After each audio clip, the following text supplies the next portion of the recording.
그, 이제, 그 마지막 15장, 그, 예, 지금, 구체적인, 어, 15장 그, 책 보면서 할게요. 제가 구체적인 규칙들과 추상적인 기계들이라고 그래서 규칙들을 이니셜로 해서 이제 S부터 이렇게 나와 있는데요. 그 S의 그 지층 성층 작용이라고 지층은 첫 문장이 대지라는 몸체 위에서 빽빽해지는 현상으로 분자적인 동시에 그램 분자적이다. 그래서 음, 대지라는 몸체는 그 단순한 물질적 토대가 아니라 살아 숨쉬는 유기체적 기반으로 어, 들레즈 카탈의 유물론은 기계적 유물론이 아닌 생기론적 유물론으로 물질 자체가 창조적 생명력을 가지고 있다고 봅니다. 여기서 대지는 하이데거 개념에 전용한 것으로 모든 생성의 근원적 토대이면서 동시에 끊임없는 변화의 역동적 실제를 의미합니다. 이렇게 해석하는 지금 구조가 뭐냐면요. 제가 그렇게 요구했거든. 어, 해설을 하고 철학적 개념을 바탕으로 넣어달라. 근데 네. 조금 어렵게 들어간 게 있을 거예요. 그게.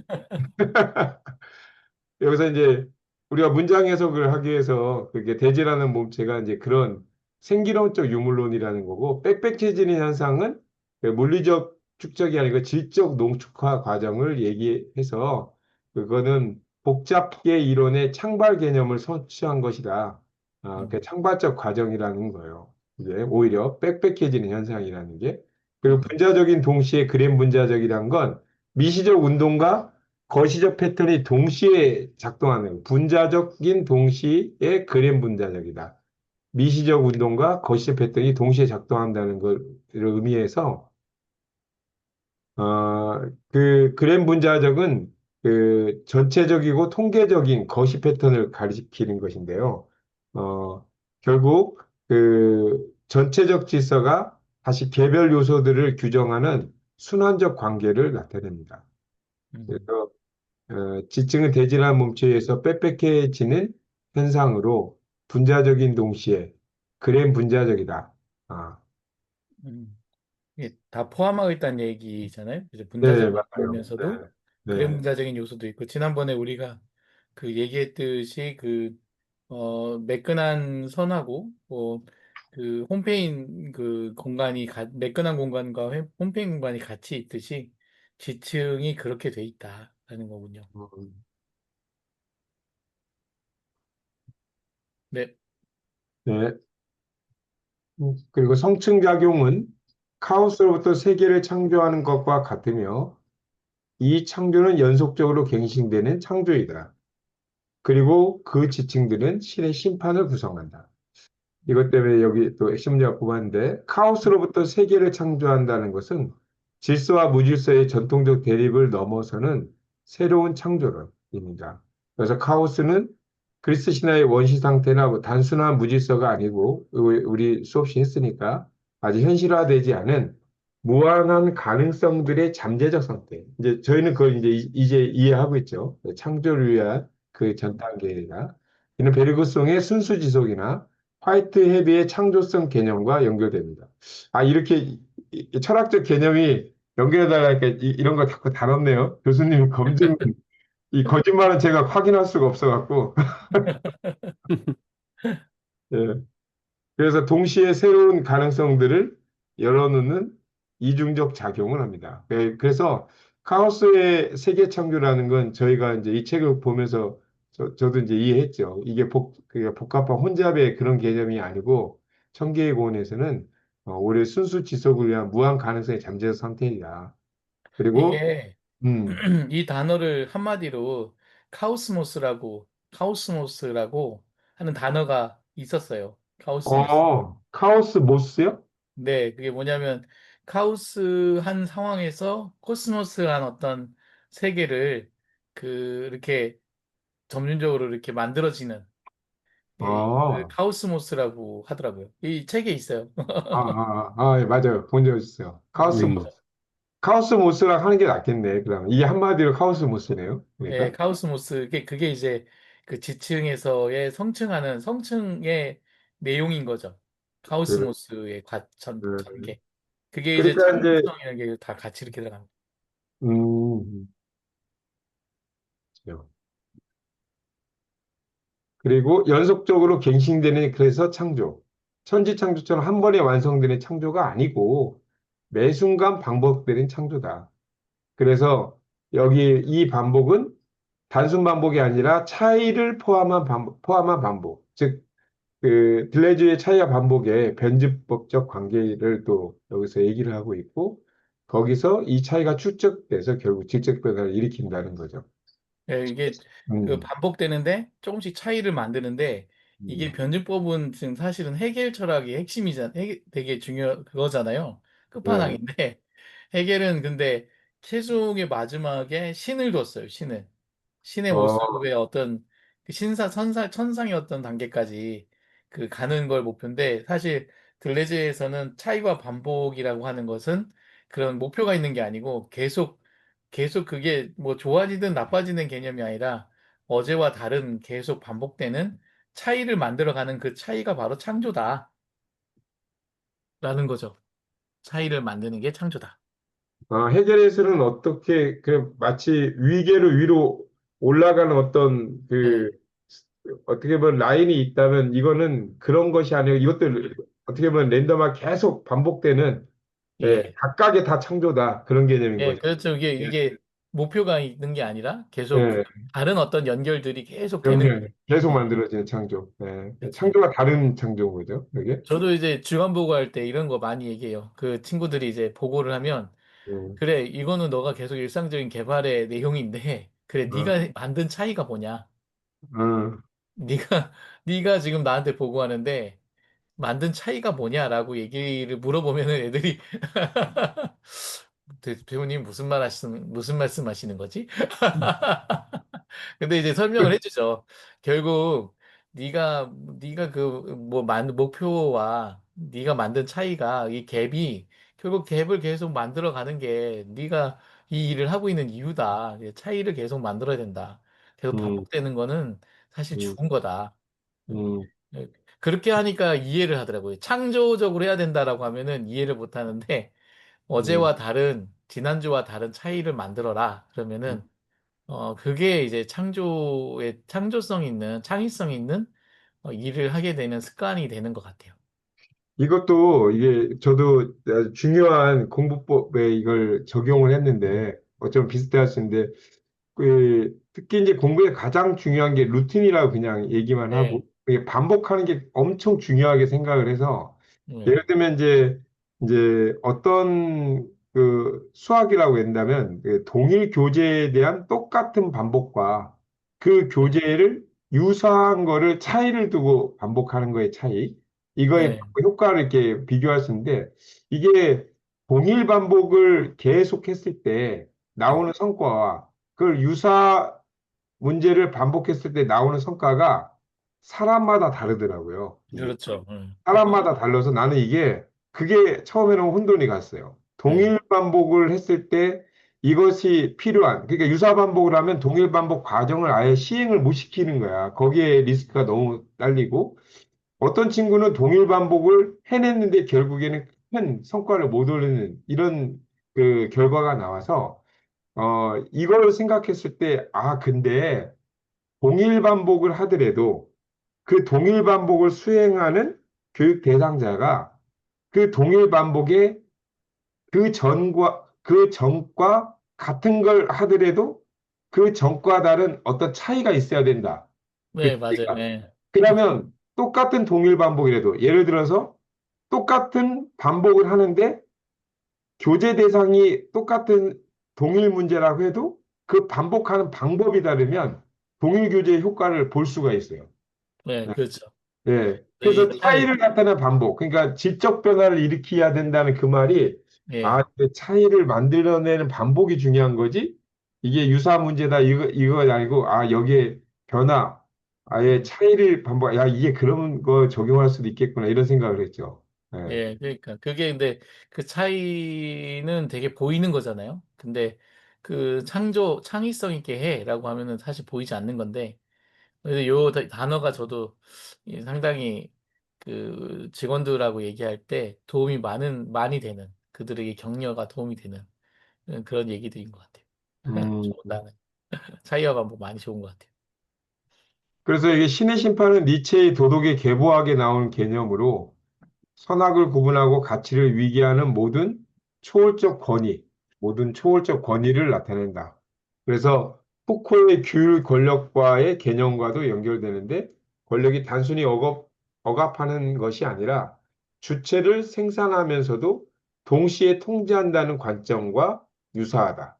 아, 이게 예, 그러니까 지금 지층에 그 창조적 기능과 억압적 기능이 동시에 있다는 동시에 거. 있다는 거. 예, 네, 맞아요. 그게 이제 이 지층이 그걸 심판한다는 거잖아요. 지층이 이쪽이냐 저쪽이냐 이 부분에 대해서 동시에 이제 그 있지만은 어쨌든 그걸 계속 판단하고 있는, 왔다 네. 갔다 하고 있는 이층 안에서 성층 작용이라는 게 그런 거다라는 거 같아요. 네, 맞아요. 네. 그래서 이 창조가 연속적으로 갱신되는 창조라는 단어나 그래서 그 지층들이 신의 심판을 구성한다는 이 말의 이 본뜻이 또 다 연결되어 있는 거예요.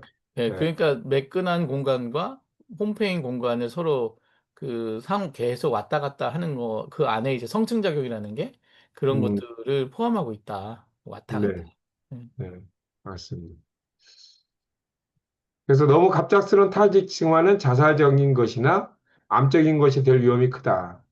즉, 카오스, 공허, 파괴에 빠지든지 아니면 점점 더 강하게 경화되어가는 지층에 다시 갇혀 일정한 다양성, 분화, 유동성마저 잃어버리고 마는 것이다. 그 타지층화의 이중적 위험이라는 것은 혁명적 변화나 징변화의 근본적 딜레마를 정확히 진단한 문장이고요.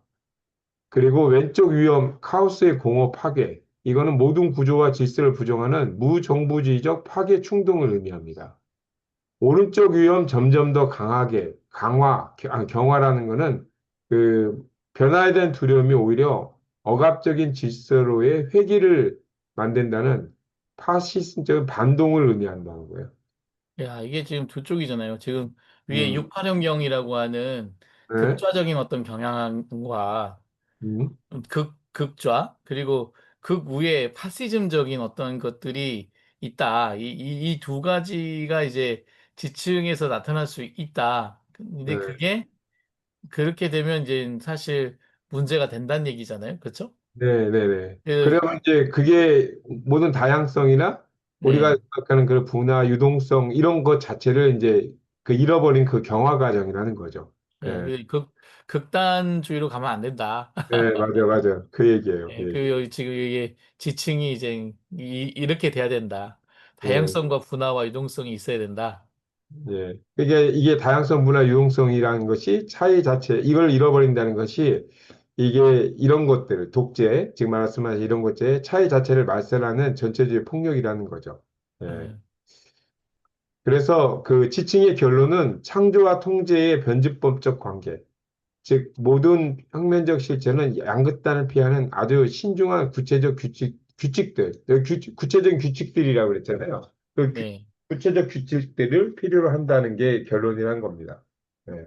이게 신중한이라는 표현이 되게 와닿는데요. 어, 원래 이 신중한이라는 표현이 그 되게 그 뭐라고 해야 되나 중용? 중용 같은 아, 거라고 하더라고요. 그러니까 아, 치우치지 않고 아, 그 되게 선택에 있어서 그 신중하게 고민하는 뭐 그런 어떤 네, 의미라고 하더라고요. 네. 근데 사실 여기 마지막 장은요, 제가 여기 문장을 골랐어도 이게 뭐 페이지상 이렇게 나눠버리면 이게 두 페이지 정도, 세 페이지 정도밖에 않기 때문에 그냥 읽어도 되거든요, 사실은. 네, 그렇죠. 예, 근데 뭐, 그래서 핵심 문장 골라서 우리가, 하는 걸로. 그래서 그 다음에 이제 배치물에 대한 얘기인데요. 어, 그 배치물은 이미 지층과는 완전히 다른 것이다. 물론 배치물들은 지층들 속에서 만들어지지만 배치물들은 환경이라는 탈코드화 지대에서 작동한다. 지금 대부분 문장이 우리가 이제 들레즈 책에 거의 그 두 가식으로 얘기한다는 거 알기 때문에 이제 앞에 해석하면 앞뒤에 거의 정답이 있어, 아니, 거의 다 이제 주제를 얘기하기 때문에 이것도 이제 첫 문장 이겁니다. 그게, 완전히 다른 거. 음, 그 완전히 다른 것이라는 거는 지층이 단순한 발전의 변형이 아니라 질적으로 다른 존재 방식을 얘기하는 거고요. 지층들 속에서 만들어진다는 거는 만들어지지만 이라는 것은 이제 그 배치물은 지층을 조건을 하되 환원되지 않는 새로운 창발적 특성을 가진다는 거죠. 다시 돌아가지 않는. 그게 어, 마르크스의 토대 상부 구조를 넘어서는 뭐 복잡한 인과관계를 제시한다고 했는데, 예, 이건 이렇게 참조하세요. 우리가 질적 자료를 얻기 위해서 그냥 달라고 한 거니까 예, 검토해 주시고.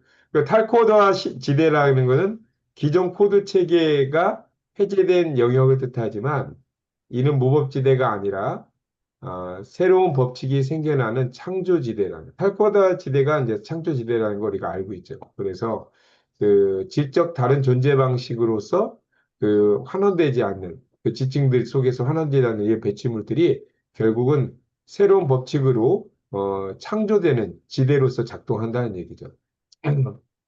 교수님, 이 지금 배치물이라는 게 심홍동에서 얘기하면 그 개체하고 같은 개념일까요?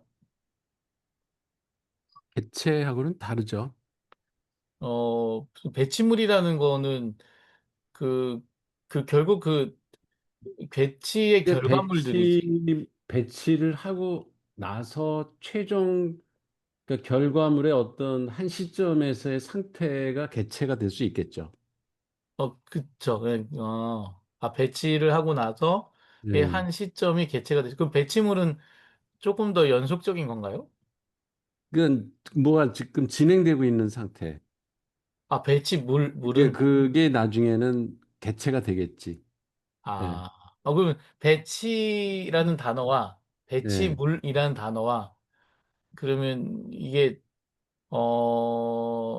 그러면 진행 단계라는 거, 개체화 단계에 있다는 거예요, 배치물은요? 그치. 이렇게 그러니까 성층화 단계의 마지막 단계. 어, 그러면 이제 배치가 거의 끝나가는 그게 이 배치물. 그쵸. 그러면 그게 이제 좀 더 발전하면 개체가 될 수도 있고, 그치. 음, 개체가 아닌 상태에서 또 다른 걸로 흘러서 바뀔 수가 있겠지. 전환되고 변형이 되고. 그러면 이제 여러 개의 배치물들이 모여서 또 뭐 개체를 만들 수도 있고, 예, 그런 예. 거네요. 그럼 약간 그럼 요소적인 것들이네요. 개체를 구성하는 요소들, 단단한 요소들? 음, 되게 그 기본 부품 개념이라고 볼 수도 있겠네요. 그러면 그 코드와 지대에서의 부품들, 그 배치물이 또 배치물이, 그러니까 개체를 만들기 위한 부품들. 음. 좀 다른 어떤 철학이긴 하지만은, 아, 이게 그러니까 베르그송 뭐 이 저기 메를러 뽕띠 그다음에 지금 얘기하는 심홍동이나 뭐 라투로 이런 사람들의 이제 공통점이 그러니까 헤겔 이전 칸트나 이런 사람들은 다 이렇게 그 결론을 생각하거든. 뭐가 예, 끝나서 뭐가 이렇게 완성되는 예, 예, 정반합을 하더라도 그 합의되면 이제 뭐가 하나 끝나는 거예요. 완성이 예, 되고. 근데 이 저기 베르그송 철학의 특징이 이제 지속이잖아, 지속. 과정에, 그쵸? 예. 그러니까 끊임없이 뭐가 변하는 상태. 그 음, 들레즈 철학이 그래서 어렵다는 거지. 그러니까 우리는 그 수목형 사고에 익숙하기 때문에 완성된 어떤 한 단계에서 딱 자른 이렇게 절단면을 잘랐을 때 상태를 보고 가타부타 뭐 이렇게 이분법적으로 아니면은 범주화를 해가지고 이렇게 구분을 해서 그 사물을 보려고 하는 습성이 있어요, 우리는. 네네, 그쵸. 그러니까 배치물도 그렇게 보면은 그럼 이제 개체라고 보는 게 차라리 난 거지, 그때는. 아, 근데 이제 배치물은 연속돼서 이렇게 변해 나가는 과정에서의 한 상태를 얘기하는 거라서 이렇게 아. 똑 잘라가지고 이렇게 단절을 해가지고 볼 수가 없는 그런 개념이에요. 그 그러니까 배치물이. 어떤 그 사실 과정, 배치의 과정은 계속 그 초상기계들하고 이런 거 연합해서 뭔가 배치가 계속 일어나고 하면서 뭔가가 구성이 되는데 그렇지. 그 그 구성의 이렇게 딱 멈춰 있는 게 아니라 그 얘들이 위치를 계속 바꿔가면서 네, 배치가 여기저기 이렇게 이루어지고 계속 되는 상태들 그것들이 사실은 어느 우리는 어차피 볼 때 한 면을 보잖아. 네, 그렇죠. 네, 그 흘러가는 전체를 볼 수가 없다고. 네, 그러니까 그때에 그쪽 예를 들어서 뭐 그 뭐야 이렇게 원소들이 모여 네, 있는 상태? 그러면 그걸 이제 네. 배치물이라고 하겠지. 아, 그러면은 근데 그거는 그건 그러니까 완성된 게 아닌 거지. 또 그러면 예, 변해서 어, 그래서 내가 언젠가는 보는 그게 이제 우리의 관점에서 볼 때는 개체로 인식을 할 때가 있겠죠. 아, 그러면 뭐 한 개가 모이든 두 개가 모이든 뭐 중간에 어떤 과정이 딱 내가 보는 시점에 그 어떤 그 음, 구성, 상태. 예. 예. 어떤 한 상태에서의 구성물들. 아, 그걸 그러면 예. 이 배치밀이라는 개념은 뭐 되게 그냥 과정이네요. 계속 내 언고잉이야, 관점에 있어서. 언고잉. 예. 음, 알겠습니다. 그러니까 개체라고 해도 틀린 말은 아닌 거지. 그래서 아, 사실 틀린 말은 개체, 아니지만 개체는 우리가 받아들일 때 완성돼서 뭐가 목적을 다 네, 이루고 한 그 뭐야 과정이 끝나서 완성된 그러니까 정반 음, 합이라면 합이 된 상태를 보통 이제 우리는 개체라고 하는 거지. 네, 네, 맞아요. 맞습니다. 예. 그 앞단에 그거를 요소라고 하더라고요. 심ong동은 요소. 예. 음.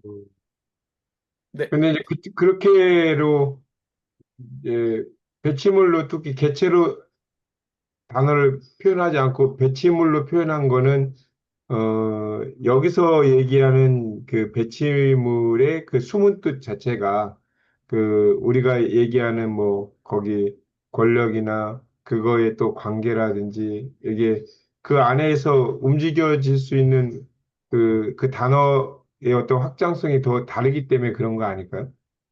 훨씬. 예. 그러니까 그 여기 문장 그대로야 그냥 그 배치물들이 감싸고 있는 영토성을 발견하는 것.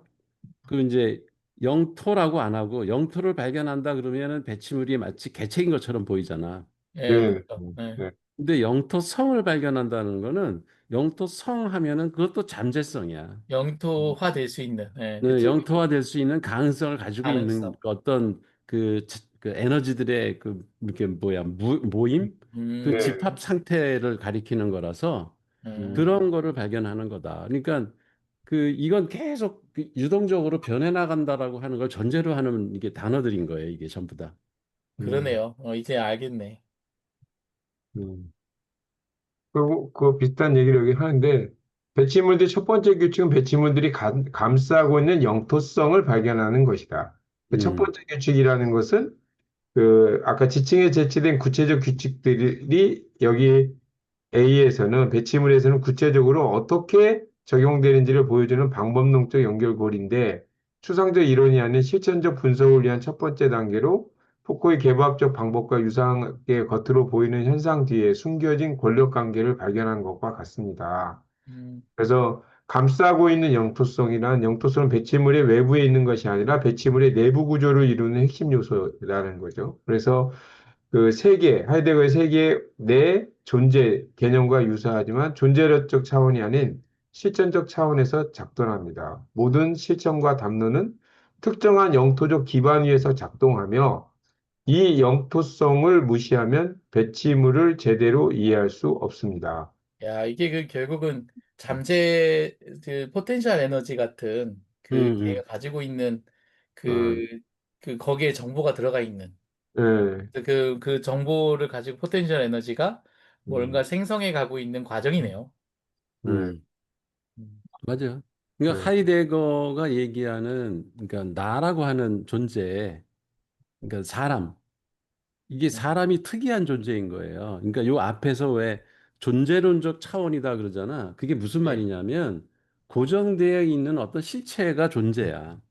음, 음, 이게 플라톤이 얘기하는 그 이데아 같은 거라고. 그렇죠. 근데 이제 이 멜로뽕띠 무슨 이 베르그송 그다음에 하이데거 이 이후 뭐 니체까지 포함해서 이런 사람들 현대 철학자들의 공통점은 모든 것은 끊임없이 변한다요. 객체도 변하고 주체도 변하고 음, 무엇도 어느 하나도 고정되어 있지 않다라고 하는 게 전제가 돼서 개념들이 다 만들어져요. 그러니까 존재라고 하는 것도 세계 내 존재 그러면은 그게 세계라고 하는 환경이 일단 전제가 된 거잖아. 근데 그 플라톤이 얘기하는 존재는 그런 거 상관없어요. 그냥 있어 저기 원칙적으로 완벽한 세계가 있는 거야. 환경하고 상관없어. 언제나 있어 영속적으로. 그렇죠. 근데 이 사람들이 현대 철학에서 얘기하는 존재는 환경과 그 상호작용하면서 끊임없이 변하는 존재인 거예요. 그렇죠. 그 네, 세계 내 존재라는 말이 그런 말이야. 네, 네. 그 심엉동의 철학하고도 맞닿는 거지. 그렇죠. 심엉동도 어떤 개체가 정해져 있는 개체가 아니야. 음, 걔가 끊임없이 어떤 누구를 만나느냐, 어떤 사물과 접하느냐, 어떤 세계와 상호작용하느냐에 따라 걔는 계속 본질이 변하는 거예요. 그 실체가 변하는 거예요. 음, 그러니까 계속 변하기 때문에 뭐를 이렇게 잡기가 힘들지, 우리가. 음, 예, 우리는 다 이렇게 정해놓고 딱 정지시켜 놓고 음, 그 뭐를 이렇게 개념을 구분하고 범주하고 하는 데 익숙하기 때문에 이런 식으로 끊임없이 변하는 게 음, 화이트헤드의 그 과정이라는 말도 그 네, 똑같은 다 단어들이거든, 네, 그게. 맞아요. 계속 변한다는 거야. 음, 그래서 이걸 설명하기도 쉽지 않고 음, 그 수목형 사고에 사람들이 익숙하기 때문에 이런 음. 유동적으로 끊임없이 변하는 생성되는 이런 그 네, 네. 존재들을 설명하기가 되게 어려워요. 근데 음, 교수님, 그렇다면 현대 사회에서 되게 중요한 정보 시스템의 그 단어는 리얼타임이네요. 리얼타임. 그렇지. 그 정보 시스템도 끊임없이 진화하고 변화하는. 그래서 네, 사실 AI가 어떻게 보면은 이런 생성 철학을 정보 음, 시스템으로 구현한 걸로 봐야죠. 네, 그러니까. 아, 그래서, 최근의 AI 모델. 네, 그 60년대, 70년대, 80년대까지 AI 모델은 그런 게 아니라 음, 정지되어 있었다고. 네, 그렇죠. 그러면 간단하잖아요. 지금 그런 영, AI는 생성형이잖아. 말도 벌써 같잖아. 음, 네. 생성이라고 그러잖아. 생성형 AI 이렇게 얘기하잖아. 근데 교수님, 예. 아직 그러면 조금 우리 현대 철학의 AI가 좀 아쉬운 거는 그 얘는 그 모델이라는 게 딱 픽스돼 있잖아요. 음. 학습하는 그 순간까지만 픽스되는 거거든요. 그렇다면 지금 요 개념을 이제 현대 철학까지 간다면 계속 모델이 학습해 가면서 추론 모델이 돼야 돼요. 그렇지. 모델도 진화를 해야지. 예, 그래서 뭔가 변화되는 것을 얘가 계속 학습을 하고 수집을 해서 학습을 해서 그게 딱 어떤 타이밍에 그 스냅샷처럼 주는 게 아니라 계속 반영이 돼가지고 그 모델이 처음에는 몰랐을 때라고 물었을 때는 얘가 답을 잘 못하다가 이렇게 누군가 알려줬어요. 그러면 학습이 돼가지고 알았으면 다음에 물어볼 때 그 바로 이제 시간차로 물어봤을 때 다음에는 당신이 알려준 거에 의하면 이렇게 된다라고 이렇게 리얼타임으로 계속 그 해줄 수 있는 모델까지 가야지 지금 어떤 이런 과정 철학에 대한 부분들이 반영이 되는 거네요. 음. 음. 근데 그러니까 그렇게 되지 않아요? 아니요, 그렇게 안 되죠. 지금 지금은 거기 뭐야 생성의 범위가 예, 답을 생성하고 있잖아. 예, 그쵸. 아, 우리가 물어볼 때마다 다른 답을 내잖아. 그 네, 얘기는 그 얘가 스스로 학습을 하면서 예, 그 데이터를 내가 질문하는 순간에도 어디에선가 생산을 하고 있거든. 예, 얘가 또 그 데이터를 또 수집한다고 그 사이에.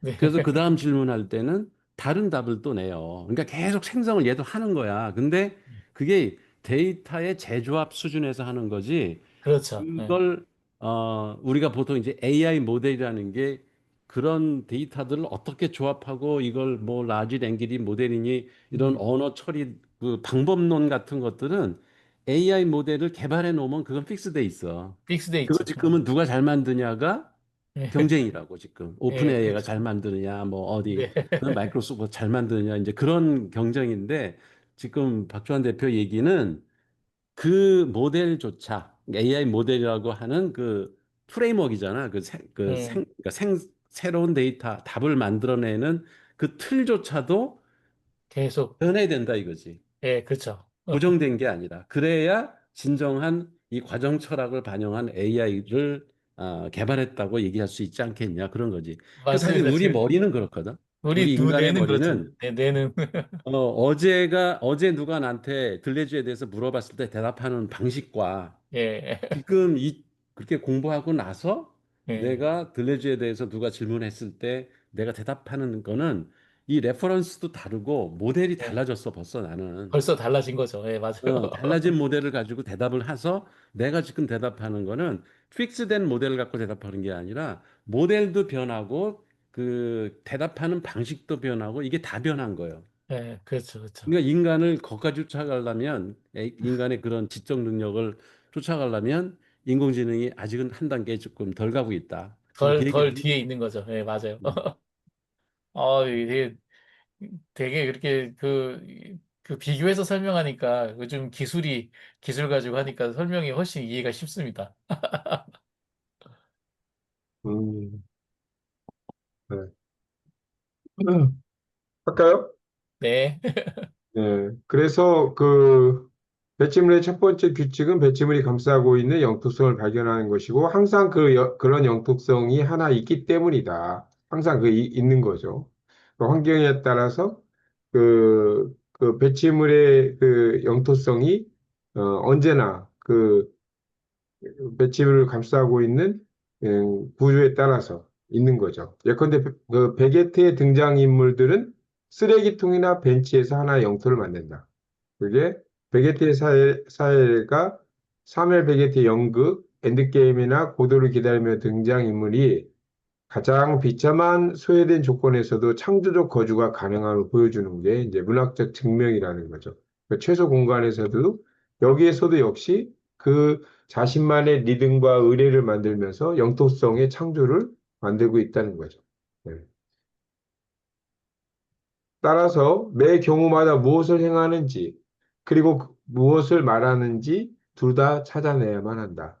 무엇을 행하는지, 어, 구체적 상황 분석의 필요성을 강조하고 있고요.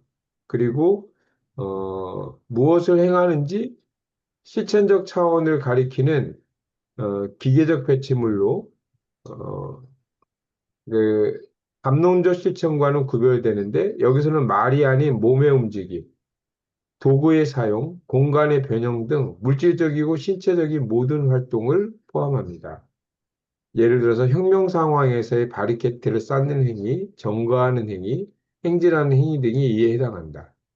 무엇을 말하는지, 비호적 차원을 가리키는 언표 행위적 배치물로 단순한 언어가 아니라 의미를 생산하고 주체를 위치 지우는 모든 기호적 작용을 포함합니다.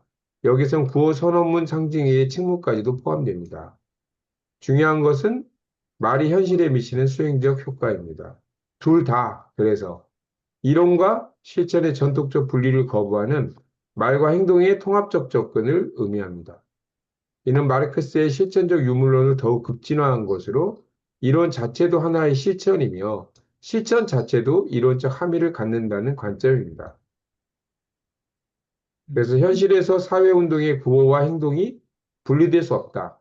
것처럼 배치물에서도 기호와 실천이 불가분의 관계를 맺습니다. 아, 이거 역시 이제 이론과 실천 자체를 분리하지 않는다는 거죠. 네. 그, 네, 넘어가시죠. 넘어가죠. 네. 배치물엔 네 개의 값이 있다. 내용과 표현, 영톡성과 탈영토화, 세세한 해설. 네.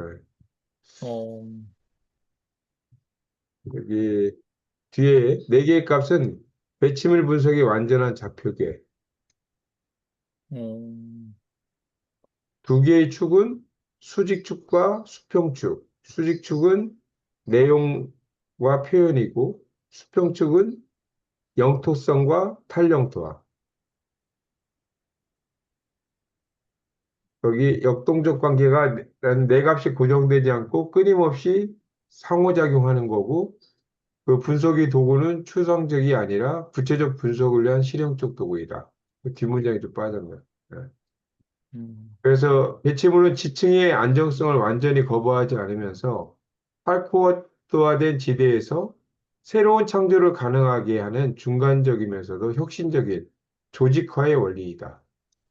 네. 결론. 아까 표현에서 다 이해가 됐습니다, 교수님. 네, 저도 그렇습니다. 넘어가시죠. 근데 아까 저는 요 말 한 거 있잖아요. 네. 그 생각, 그, 이론과 무엇을 말해 둘 다 찾아내야 된다고 하면서 그, 그 실천적 차원과 기호적 차원이 이 현실에 미치는 그 효과에 대한 게 이게 좀 말하자면 우리가 보통 이제 실천으로 하는 신체적 활동 자체만이 그 어떤 그 중요한 행위다라고 하는데 이게 둘 다 결국 그 배치문의 어떤 변화를 일으킬 때 이 둘 다 모두가 필요하다. 저는 보통 우리가 이론 다음에 실천을 한다든지 뭐 이렇게 얘기하는데 사실은 의미가 미쳐지는 그 자체가 행동에서도 뭐라고 표현하냐면 여기서 얘기하는 그 행위라고 하는 것과 여기서 얘기하는 그 기호적으로 얘기하는 어떤 의미적인 차원, 행동이 생각 차원이라고 할까요? 뭐 언어적 차원으로 이렇게 표현한 이거 자체가 사실은 어떤 변화를 일으키는 데 있어서 배치물 자체에 이게 둘 다 똑같은 그 작용 위계를 갖는다. 그 말이 아닌가요? 여기? 이게 저는 어떻게 받아들였냐면, 네. 이 사실 들레즈 철학을 가만히 보면 기호학도 아니고 완전한 어떤 추상적인 기호학도 아니고 그렇다고 완전히 행위만 하는 그런 어떤 실천 철학도 아니고 딱 말과 내가 어떤 표현하는 그 말과 행위를 경험주의적인 어떤 그 성향이 강하게 전 드러나는 것 같아요. 약간 매일 반복과 차이라고 하는 거는 계속 매일 뭔가 그 생각을 하고 말을 만들고 그 실천하고 말을 하고 이러면서 계속 그걸 만들어가는 과정을 아예 전제로 한 어떤 철학인 것 같아요. 이 들레즈 철학이. 음, 그래서 제가 보기에는 이 두 가지가 아까 무엇을 행해야 하고 무엇을 말해야 되는지를 따로 얘기하는 게 아니라 말해야 되는 것조차도 실천에 대한 것을 염두에 두고 얘기를 해야 된다. 이런 얘기를 하는 것 같다는 생각도 들었어요. 음, 그러니까 아까 그 말을 실천을 강조하는 것도 아니고 이렇게 하지 말고 실천 철학만을 강조하는 것도 아니고 예, 그렇죠. 예. 기호만 강조하는 것도 또 아니고 아니고, 이렇게 예, 그러니까 온리가 아니다. 예, 그 두 가지를 항상 같이 가야 된다는 거지. 그러니까 우리 왜 시네마 할 때도 왜 운동이라는 개념이 나왔었잖아. 예, 네, 네. 이게 같이 통하는 거거든. 이게 실천이라고 하는 게 결국은 움직여야 돼. 이게 그러니까 움직인다는 게 결국 그 시간 축을 이동하는 거 아니야. 그렇죠. 움직인다는 게 어떤 장소에서 뭐를 이렇게 옮겨가는 걸 얘기하는 거다고 운동이. 그러니까 그러려면 실천이 안 되면 움직일 수가 없겠지. 예, 운동이라는 게 불가능하겠죠. 그래서 어, 이건 사실은 굳이 이거 들레즈 철학만의 특징은 아니에요. 네, 그렇죠. 이 현대 철학은 철학자들은 특히 마르크스 때부터 실천이라는 건 그냥 기본 전제가 되고 있어.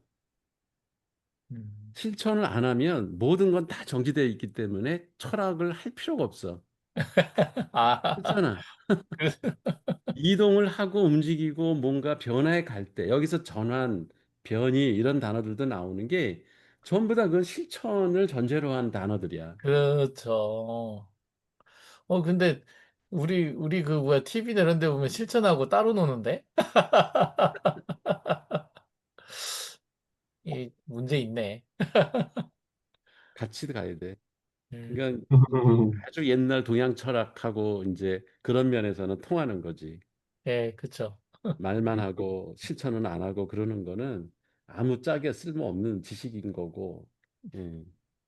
그러니까 기호라는 것은 사실 기호라는 개념이 제일 크고 그 속에 기호, 뭐 정보, 지식, 데이터 이거 다 들어있는 거거든. 그쵸. 그렇잖아. 예, 그게 다 포함된 거라고. 그렇죠. 그러니까 그 실천 없는 지식은 의미가 없는 거고 실천 없는 정보도 의미가 없는 거고 그래서 기호라는 것 자체가 실천하고 같이 갈 때 그 기호 작용이 그 의미가 있잖아. 내가 메시지를 전달한다는 게 벌써 실천을 전제로 하는 거지. 그럼 교수님 그 얘기는 그 현대의 어떤 그 지식을 습득한다거나 정보를 정리한다는 이런 것들은 다 그 실험적인, 실증적인 활동들을 가지고 그 정리가 돼야 하는 거지. 그냥 그렇지. 생각으로 내피셜로 하는 거는 아니라는 맞아. 얘기신 거잖아요. 그게 이제 뭐하고도 통하냐면 그 왜 저번에도 얘기했었잖아. 우리 비트겐슈타인의 전기 그 전기 예, 논리 철학 논고라는 책에서는 그 이론적인 것만 얘기했거든.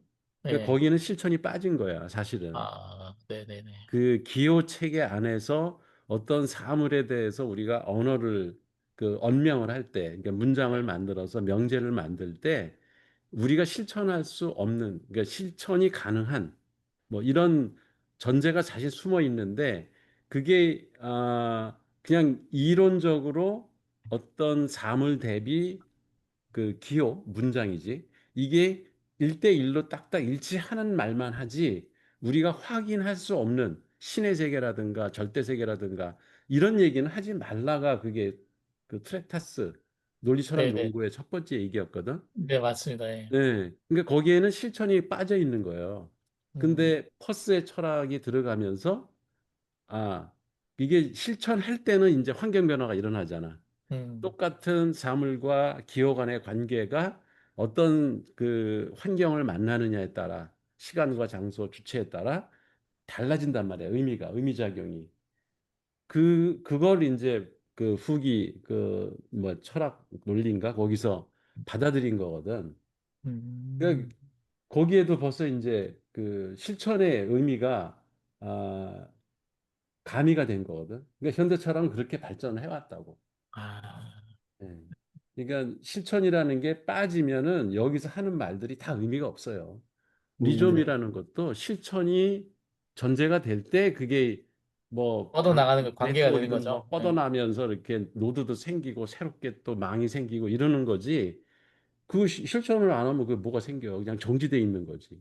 음, 네. 근데 사람들은 어, 정지돼 있는 거를 편안하게 생각해요. 그렇죠. 그래서 수목형 사고에 자꾸 빠지는 거야. 네, 맞아요, 맞아요. 여하튼 앞으로 말로만 하는 그런 사람들이 있으면 조심해야겠어요. 예. 그런 사람은 혼내야 돼. 네. 붙잡아가지고 계몽을 해야 돼. 그래, 그럴 때 계몽을 쓰는 건데, 그쵸, 교수님? 그치? 실천할 수도 없으면서 말하는 것도 웃기는 거지. 그쵸? 자기가 그걸 실천할 수 있을 때 말에 더 힘이 생기고 하잖아. 그 반대를 위한 반대, 뭐 이런 것도 의미가 없는 거잖아요. 그러니까 그런 건 의미가 없는 거지. 그러니까 실천을 전제한 반대, 자기가 음. 뭔가 해보고자 하는 반대, 이런 것들이 대안이 있는 의미가 거지, 있는 거죠. 그거는. 예, 예. 대안이라는 게 앞으로 어떻게 할 행동 방향까지 정해주는 거잖아. 예, 그러니까. 실천의 방향을 정해주는 거지. 그렇게 대안을 제시한다는 얘기는. 그러게 없으면 말하지 마라. 아니 요즘에 그 얼마 동안 이재명 대통령이 이렇게 그 부산 가고 뭐 여기 군산 가고 하면서 그 지역 그 저 뭐야 홈타운 미팅인가 뭐 그걸 했잖아. 네, 타운홀 미팅. 예. 타운홀 미팅을 할 때 그 질문하는 걸 잘 들어봤어요. 그 저기 주민들이 이렇게 막 얘기를 하는데 그 이재명 대통령이 자꾸 그러는 거야. 그래서 뭘 해달라는 거냐 이런 질문을 몇 번을 하더라고. 아, 그렇죠, 맞아요. 아니, 그게 바로 아, 실천 방향을 얘기하라는 거야. 광주 그 시장도 그래서 혼났잖아요. 예. 근데 그 사람들이 그게 익숙해요. 특히 또 잘난 척하고 이게 논리적으로 말 잘하는다고 하는 사람들이 그러니까. 꼭 그런 식의 태도를 취한다고. 그게 그, 구체적으로 행동으로 옮겨서 뭘 바꾸고 구체적으로 변화 방향을 제시하지 않으면 음, 그냥 푸념밖에 안 되는 거예요. 푸념을 하는 거죠. 푸념, 그쵸? 예. 그러니까 맞아요. 그렇게 하면은 답이 없어. 그걸 어떻게 풀어도. 그렇죠. 그러니까 구체적으로 내가 할지 안 할지 정할 수 있게 그 실천 방안을 얘기해 달라고 질문을 계속 하는 거야, 그게. 맞네요. 그렇잖아.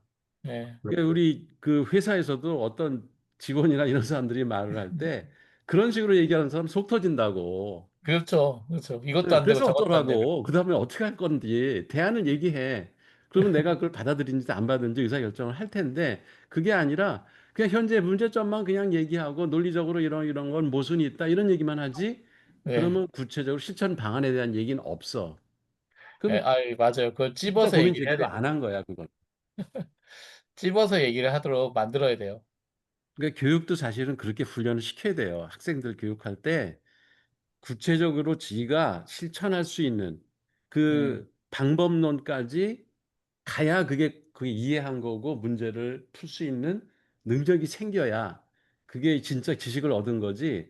뭐 잔뜩 외워가지고 공식 외우고 뭐 연도 외우고 그렇지. 쫙 외웠는데 막상 문제를 딱 던져주면은 어떻게 풀지를 모른다. 음, 그건 모르는 거야. 말로만 모르는 거지. 떠드는 거지. 예. 모르는 음, 겁니다. 모르는 거 맞아요. 그게 지금 아주 중요한 건데, 예, 그, 그, 그 문제 풀기하고도 같아요. 그 문제 풀 때 요즘 아이들은 그 문제가 틀리면은 다시 풀기를 하면 돼요, 그냥. 그냥 다시만 푼다는 거지. 왜 틀렸는지 생각 안 해고, 음. 그게 본인의 문제인지, 문제 자체의 문제인지, 문제를 가르쳐 준 사람의 문제인지, 문제의 경우의 수를 생각하는 게 아니고, 그 환경의 생물학적 문제인지, 내가 졸아서 못한 건지, 이런 문제의 모든 경우수가 정말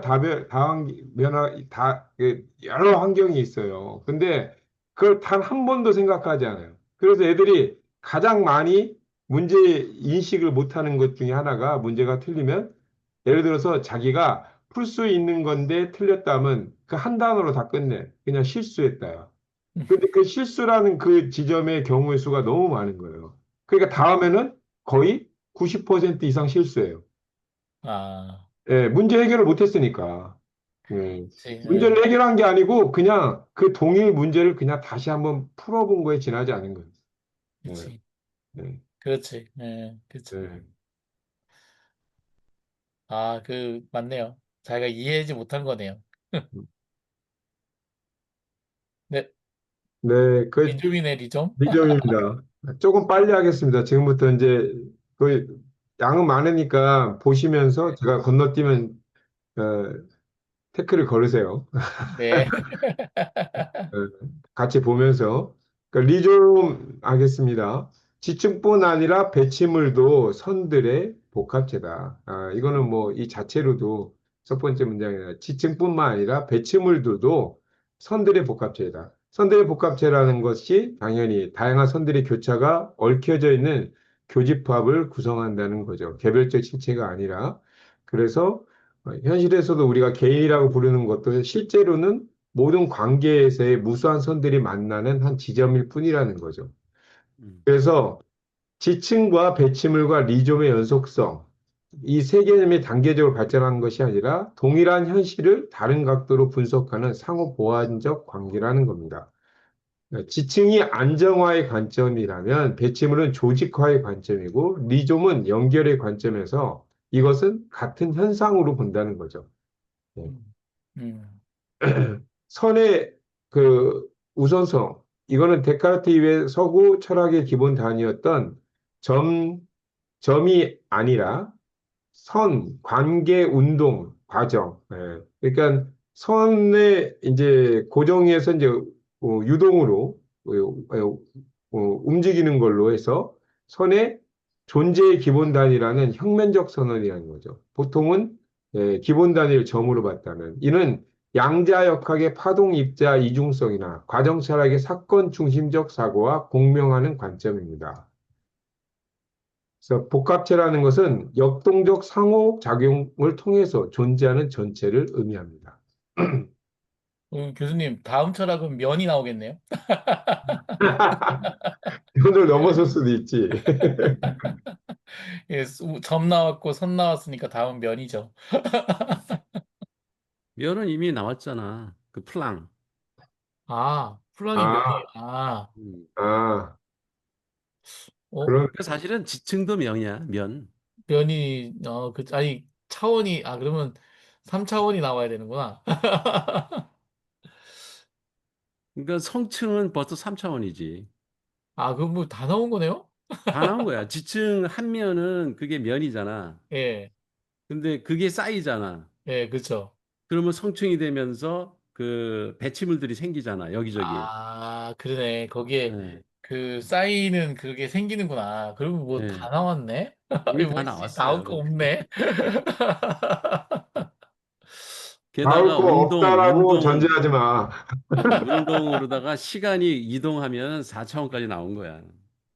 뭐지? 이게 다음 걸 만들고 싶었는데.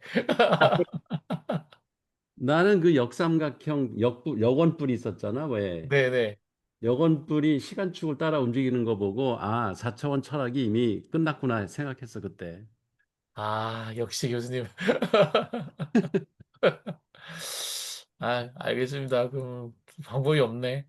이해, 5차원 해야지, 이제 5차원. 5차원은 안 했어요. 여기 비슷한 얘기를 해요. 이러한 유형들의 손들은 그램 분자적이며 나무 형태의 이항적, 원형적, 절편적 체계를 형성한다. 나무 형태는 뿌리줄기 가지의 위계적 구조를 가진 사회 방식이라면 지배적 패러다임을 상징하는 거죠. 이항적이라는 건 A 아니면 B의 베타적 이분법으로 서구 사상의 근본적 특징입니다. 존재와 비존재, 성과 등등 이에 해당되는 대립적 쌍들이 이에 해당됩니다. 항상 한쪽이 다른 한쪽보다 우월하다고 간주하죠. 원형적이란 건 중심에서 주변으로의 방사형 질서를 가진 구조입니다. 는 고대 그리스의 우주론에서 시작해서 중세의 신중심 세계관, 근대의 주체 중심 철학, 현대의 서구 중심주의에서 지속되는 패턴입니다. 중심은 불변의 진리나 권위를 가지고 있어요. 그래서 주변으로 갈수록 그 영향력이 약해진다고 봅니다. 절편적, 명확히 구분되는 단위들로 분할된 체계를 말합니다. 이는 분석적 사고의 기본 방법으로 복잡한 전체를 단순한 부분들로 나누어 이해하는 환원주의적인 접근입니다. 과학에서는 전문 분야로의 분화, 사회에서는 계급이나 신분제, 개인에서는 이성, 감정, 의지, 이런 식의 분할 등을 나타냅니다. 선의 두 번째 종류는 이와 전혀 다른 것으로 분자적이며 리좀 유형을 하고 있다. 사선은 해방되거나 끊어지거나 비틀린다. 어, 전혀 다른 것이란 나무형 사유에 대한 어, 단순한 반대나 부정이 아니라 완전히 다른 차원에서의 작동되는 새로운 사유 방식을 얘기하는 거고요. 이는 해결의 논리가 아니고 둘레지의 차이와 반복 논리를 얘기하는 겁니다. 그램 분자적이며 리좀 유형을 하고 있다는 것은 그램 분자적과 대비되는 개념으로 미시적이고 미세한 차원의 운동을 가리킵니다. 이는 물리학의 분자 운동처럼 개별적으로 미세하지만 집합적으로는 거대한 변화를 만들어내는 힘들입니다. 사회에서는 패션의 변화, 언어의 진화, 감정의 전염 등과 같은 분자적 운동의 결과입니다. 그리고 해방되거나 끊어지거나 비틀린다는 뜻은 직선적이고 예측 가능한 운동의 거부를 의미합니다. 미점적 선은 유클리드 기하학의 직선이 아니라 방금 말하신 위상수학의 변형 가능한 곡선과 같습니다. 이는 카오스 이론의 나비 효과나 프레타 기하학의 자기 유사성과 같은 비선형적 역학을 연상시킵니다. 해방되거나 끊어지거나 비틀거린다. 자유로운 손, 아르키메데스의 점처럼 고정된 기준점에 종속되지 않고 스스로의 논리와 리듬으로 움직이는 선입니다. 이는 스피노자의 자유와의 개념과 연결돼서 현실에서는 즉흥 연주, 프리스타일 댄스, 창의적 글쓰기 같은 것이 사례입니다. 나무 형태의 다양체와 그렇지 않은 다양체가 있다기보다는 다양체의 나무화가 있다. 존재론적 전환의 고정된 실체가 아니라 과정과 운동이 근본이라는 거고, 어, 나무화라는 건 리좀이 나무가 되는 과정, 유동성이 경직성으로 변하는 과정. 예, 그게 아시죠? 상호 내재성, 나무와 리좀이 완전히 분리되지 않고 서로를 포함한다는 거. 변화의 가능성, 고정된 운명이 아니라 언제든 변화할 수 있다는 과정을 얘기합니다. 따라서 우리는 세 가지 선으로 만들어지지만 각각의 선은 나름의 유형을 가지고 있다. 우리는 개인이 아니라 복수적 주체라는 거고, 모든 존재가 여러 선들의 교차점이라는 거고요. 어, 세 가지의 선이란 절편적 선, 분자적 선, 도주선을 얘기하고, 나름의 위험은 각선이 갖는 고유한 병리와 함정. 그래서 위험의 불가성을, 불가피성, 위험을 갖고 있다는 것은, 어, 위험의 불가피성으로 위험을 완전히 제거할 수 없고, 이걸 오히려 지혜롭게 다뤄야 한다. 우리는, 어, 언제나 이렇게 세 가지 선을 만들어지지만 각각에서는 나름의 위험을 갖고 있다. 자신의 창조적인 잠재력을 포기함으로써 죽음의 선으로 돌변해 순수하고 단순한 파괴의 선으로 돌아설 위험을 항상 간직하고 있는 도주선들, 그 자체가 있다. 가장 위험한 선은 가장 자유로운 도주선이 가장 위험할 수 있고, 창조적인 잠재를 포기한다는 건 건설적 변화 대신 파괴만 추구한다는 것. 죽음의 선이란 생명을 부정하고 파괴하는 충동이고, 파시즘, 단순한 파괴의 선이란 파시즘은 차이 자체를 말살하는 전체주의적 폭력이다.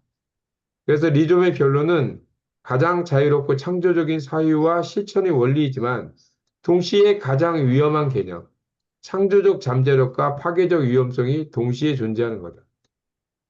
와.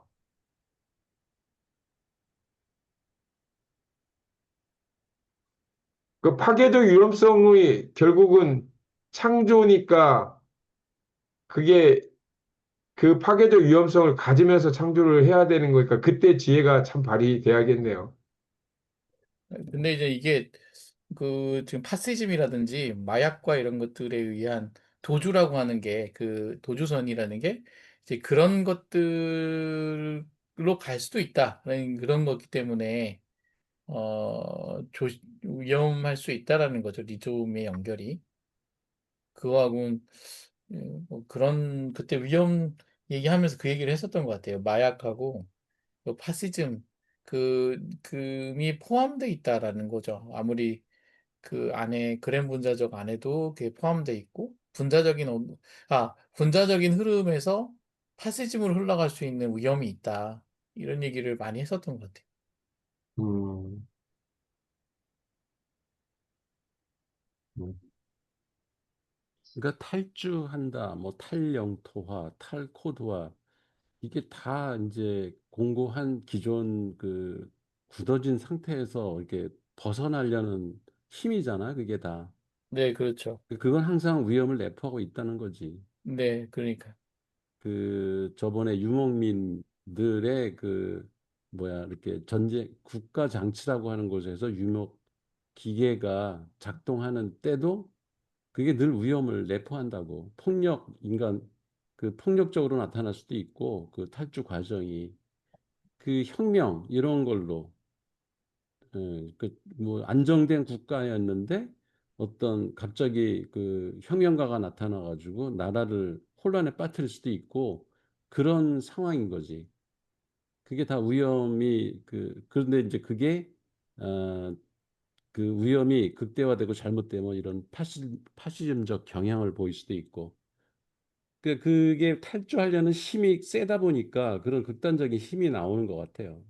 네, 그러니까요. 또 음, 그렇지 않으면 탈주를 못 해. 탈주 음. 에너지가 부족해. 그렇게 세게 안 나오면. 그러니까 항상 나라도 있잖아요. 그 음, 초기에는 그 태평천국이 안 되고 한 3대 정도 지나야지 예, 그 센 군주가 없어져야지 음, 태평 그러지 않아요? 않나요? 대부분? 음? 맞아요.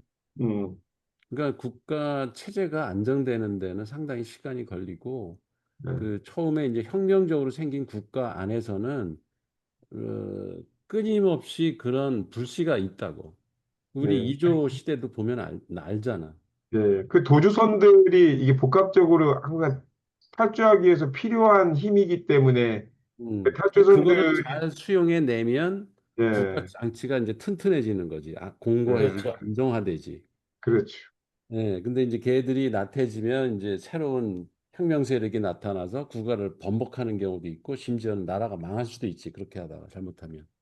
맞아요. 그러니까 현명한 군주는 만약에 그게 조직도 마찬가지고 자기가 힘있게 뭔가 세웠을 때 자기와 뜻을 같이 했던 어떻게 보면 초창기에 그런 힘들을 후대에 물려줄 때는 그런 것들을 잘 고려해서 배치를 해야겠네요. 오히려 맞아요. 우리가 개국공신이다, 뭐 초창기 창업정시다 이런 것들이 우리 표현하면 뭐 고인물이다, 뭐 이렇게 단순히 그런 사원이 아니고 어떤 음, 힘의 변화를 위해서, 힘의 어떤 새로운 차원을 위해서 그 조율이 참 필요한 거네요. 네. 그렇지. 그 음, 그렇죠. 사람들이 사실은 엄청난 그 잠재적 에너지를 갖고 있는 사람들이거든. 근데 네. 처음에 어떤 혁명을 통해서 그 성공을 하려면 그런 잠재 에너지 가진 세력들이 힘을 합쳐야 이게 그 혁명이 가능하거든. 그렇죠. 음, 그러고 나서 이게 이제 안정되는 과정에서 안정화 과정에서 그, 그 혁명에 참여했던 그 원소들이 되게 에너지가 강하기 때문에 계속 얘들은 탈주하려고 그런다고. 음, 그렇죠. 예, 그러니까 초창기에 그런 일들이 많이 벌어진다고. 그러면 이거를 잘 수용해서 다시 이제 국가 장치에 녹이면, 그러니까 포획이잖아, 그게. 포획을 네. 하면, 그러면 이제 계속 이렇게 진화하고 점점 확장하는, 국가 장치가 되겠지만, 거기서 이제 일순간에 무너지기도 하죠. 그러니까 그 음, 뭐 30년 만에 망한 제국도 있잖아, 중국에도. 예, 네. 저 그러네. 진나라도 뭐 그랬고요. 음, 근데 그렇다고. 보면은 오히려 초창기 어쨌든 그 선에 표현한다면 그 선의 힘의 세력이 초창기 색깔 그대로 힘이 강하면 강할수록 영토 확장이 빠르긴 해도 빠르게 무너졌던 것 같아요. 음. 음, 네, 그러네요. 아, 맞아요. 우리 역사를 봐도 이렇게 지금 얘기하는 것들이 똑똑똑 맞아 떨어져. 음, 음. 오른판 또는 조성의 판은 조직의 판 또는 전개의 판과 대립된다. 조직과 전개는 형식 및 실체와 연관되었다. 아, 그다음 고른판입니다. 리좀 끝나고. 네, 고른판 또는 조성의 판은 조직의 판 또는 전개의 판과 대립된다. 조직과 전개는 형식 및 실체와 연관되어 있다. 그러나 고른판은 실체나 형식을 알지 못한다. 고름판이라는 것은 형식이나 주체 없는 추상적 조성의 평면으로 플라톤의 이데아계나 칸트의 선언적 형식과는 정반대 개념입니다. 이미 이제 저희가 아는 것처럼 모든 개별 존재들이 그 위에 변주된 하나의 거대한 생명의 평면입니다. 차원이 생명의 평면이고 어, 현실에서는 음악가가 즉흥 연주할 때 의존한 음악적 가능성의 전체 공간이나 화가가 그림을 그릴 때는 잠재해 있는 모든 색채와 형태의 가능성 같은 것입니다. 이게 고름판입니다. 조직의 판과 대립한다는 건 기존의 위계적인 목적론적인 조직화 방식을 거부한다는 것이고요. 실체나 형식을 알지 못한다는 건 아리스토텔레스 이후 서구철의 기본 범주인 실체와 형식에 의존하지 않는, 즉 순수한 강렬함과 관계들의 영역입니다. 이는 화이트헤드의 과정 철학이나 베르그송의 순수 지속 개념과 연결되는데 고정된 존재가 아닌 끊임없는 생성과 변화의 차원을 가리킵니다. 조성 내 조직이라는 거. 조성은 미리 정해진 계획이나 설계도 없이 내재적이고 역동적 역동성에 의해서 저절로 결합되는 결합 과정. 음. 이는 자연의 자기 조직화나 복잡계의 창발적 질서와 같은 현상을 설명하는 개념입니다. 반면 조직은 외부의 명령이나 목적에 의해 부품들을 배열하는 기계적 과정, 조직과 조성에 대한 얘기입니다. 이 판 위에 새겨지는 이것임들은 명확히 말해 형식이나 주체에 의해 진행되지 않은 개체화의 양태들이다. 이것임은 둔스 스코투스의 개념, 고유한 특이성을 나타내는 철학적 개념이고, 형식이나 주체에 진행되지 않는 이란 뜻은 기존의 주체, 객체, 도식을 벗어나 개체와의 양태, 개체가 되는 과정, 관계와 강렬함에 의한 개체화, 관계와 강렬함에 의한 개체화를 얘기하고요. 그것이 개체와 양태들이다. 이게 본질이나 형식이 아닌 속도와 강렬함에 의한 새로운 개체화를 얘기한다.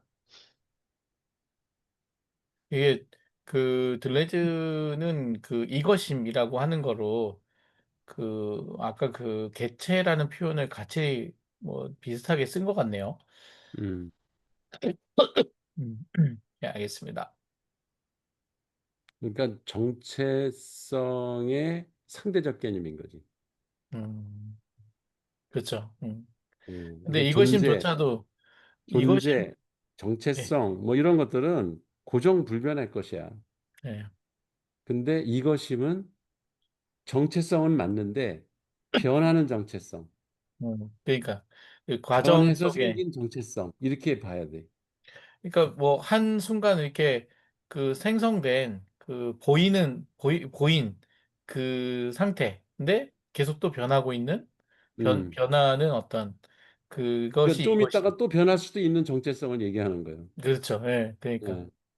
근데 지금 어쨌든 나는 의사결정을 해야 되잖아. 어떤 예, 행위를 해야 되고 뭔가 기표를 내야 되고 이 시점에서의 예, 나의 그렇죠. 정체성 이게 이것이며. 이것이네. 음. 우리는 그거를 일관성 있게 유지해야 된다는 이 그치. 상당히 그 압박을 많이 받잖아요. 맞아요. 그렇게 계속 강요받고 있지. 사실은 변할 수 있는 건데.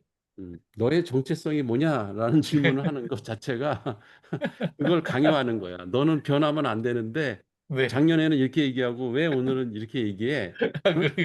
그 행동도 왜 달라졌어? 이렇게 그 질문하는 거잖아. 그게. 그러니까요. 그러니까 고정된 정체성을 계속 너는 똑같이 일관되게 유지해야 되는데 왜 자꾸 변해? 이렇게 네. 질문하는 거거든. 근데 이제 이것임을 개념을 아는 사람이면은 그렇게 질문하면 안 되지. 네. 그냥 그, 비교해서 아, 네. 차이가 생겼구나. 네. 그 너의 차이가 차이가 뭐야? 뭐다. 그게 네. 옳은 거냐, 그른 거냐, 이걸 네. 가지고 논쟁하면 되거든. 그렇죠. 예, 작년에 그랬는데 올해 이렇다라고 네가 정체성이 변했다. 이렇게 얘기하면 안 되는 거지. 그렇죠. 음.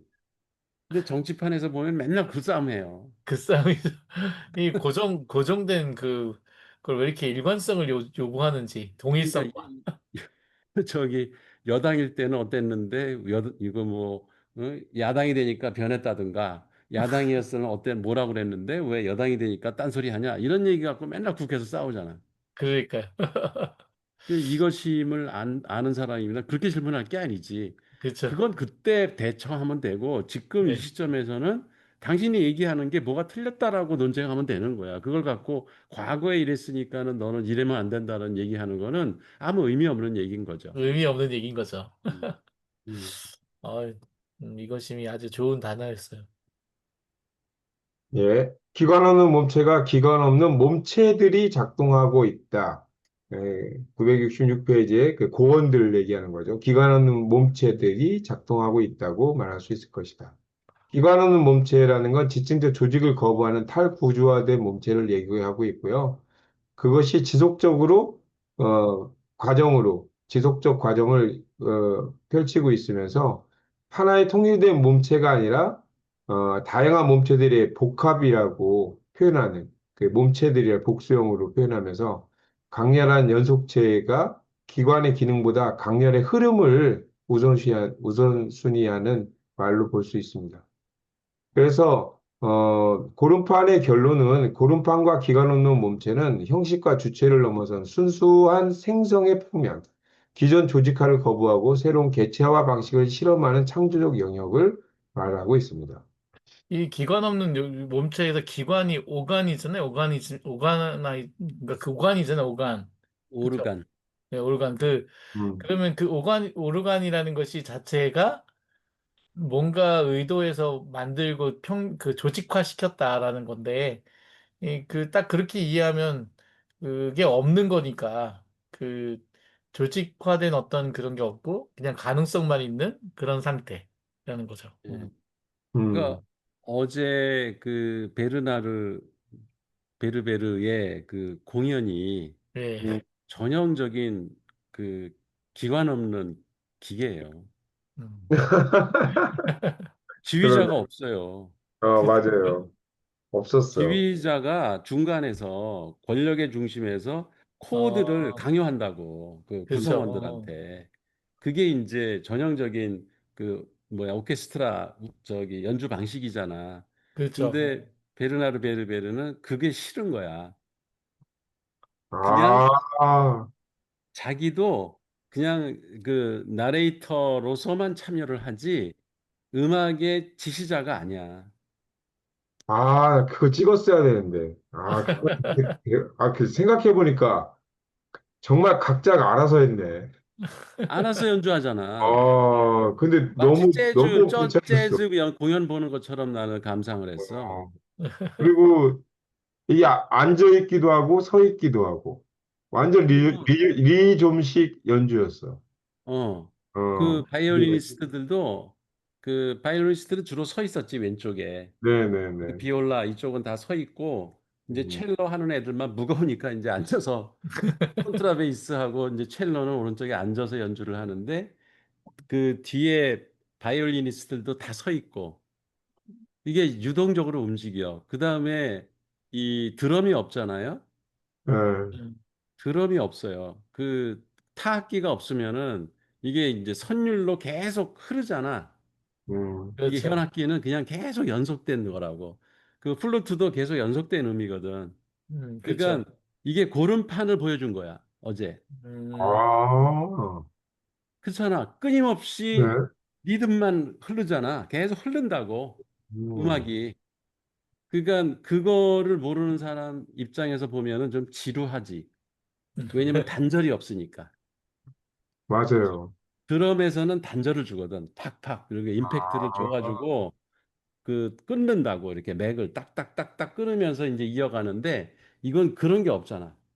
그냥 음, 계속 그 현악기들만 연주를 하니까는 음악의 처음부터 끝까지가 전부 다 연속된 유동의 흐름이야. 유동적인 흐름만 있었어.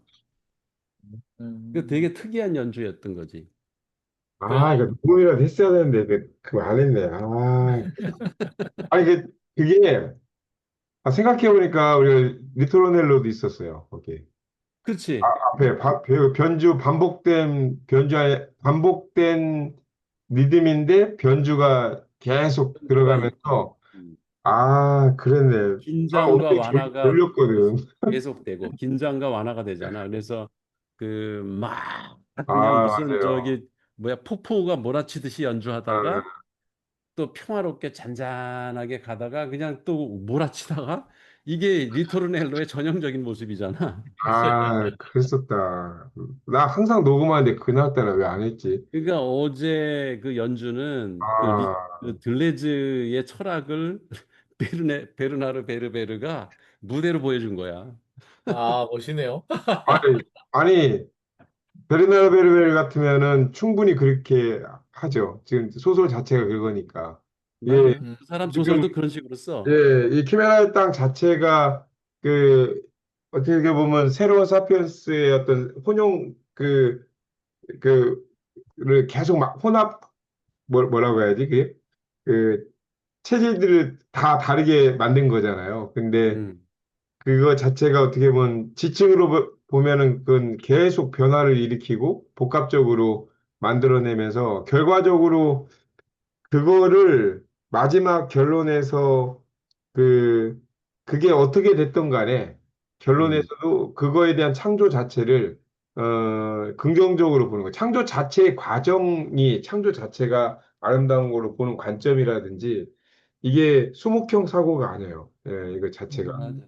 어, 그 소설의 결론이 어떻게 끝나는가는 그렇게 중요하지 않아. 어차피 변할 거기 때문에 음, 탈주를 끊임없이 하는 거예요. 그 사람 네, 소재가 전부 탈주는. 네, 기존에 그 맞아요, 맞아요. 사람들이 생각했던 전통적인 관점에서 벗어나는 것만 소재로 삼아. 네, 맞아요. 그 사람 소설이 다 그래. 그 기가 막히게 연결된 거였는데 그걸 생각을 못해. 그 얘기를 했어야 되는데 내가 어, 그 작가에 대한테만 그냥 홀딱 빠져 있어갖고. 연주도 굉장히 그런 느낌이었었거든. 그래서 아, 특히 플룻 연주는 리토르네로 형태가 굉장히 잘 나와 있어서 우리가 음, 처음에 그 노래 그때 얘기했던 그런 형태처럼 그게 막 톡톡 나오는데 그게 이제 보여지더라고요. 확실히 현대소설의 어떤 그걸 음악으로 표현하니까 그렇게 들어오는구나 했었는데 그 연결시킬 생각을 못 했네. 네. 그러네요. 아, 음, 그렇게 봤으면 더 잘 들어갔겠다.